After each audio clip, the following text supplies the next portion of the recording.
গত অর্থবছরের চেয়ে 4.6% বেশি আকার নিয়ে পেশ হলো নতুন অর্থবছরের বাজেট। প্রস্তাবিত 2024-25 অর্থবছরের বাজেটে বরাদ্দ সামান্য বেড়েছে কৃষি, পরিবেশ, জলবায়ু ও সামাজিক সুরক্ষা খাতে। কৃষিপ্রধান বাংলাদেশে খাদ্য নিরাপত্তা, কৃষিপণ্য উৎপাদন বাড়ানো মুখ্য চ্যালেঞ্জ। সেই চ্যালেঞ্জ মোকাবিলায় বাজেটে বরাদ্দ অনেকটাই কম হয়। 2023-24 অর্থবছরে মোট বাজেটের মাত্র 5.7% বরাদ্দ ছিল কৃষিতে, যা নতুন অর্থবছরে হয়েছে 5.9%।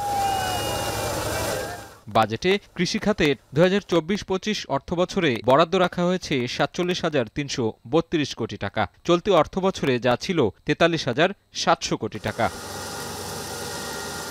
কৃষি উৎপাদনকে উৎসাহিত করতে বরাবরের মতোই ভর্তুকি দেয়া অব্যাহত রয়েছে। সার, বীজ, কৃষি যন্ত্রপাতির দাম কমানো সহ উৎপাদন বাড়ার লক্ষ্যে এই বরাদ্দকে অপ্রতুল বলছেন কৃষি অর্থনীতিবিদরা। বিপণনের জায়গাটাতে আমরা গত বছরের বাজেটেও দেখেছি যে অনেক কাজের কথা বলা হয়েছে, কিন্তু কাজের ফলশ্রুতিতে আমরা কিছুই দেখতে পাই সেই রকমভাবে আসে নাই, যার কারণে 2023 সালের জরিপে দেখা যাচ্ছে যে প্রায় 15 লাখের বেশি কৃষক কৃষি পেশা ছেড়ে দিয়েছে বিপণন ব্যবস্থাতে ঢুকতে না পারার কারণে, পণ্য বিক্রিতে লাভ করতে না পারার কারণে।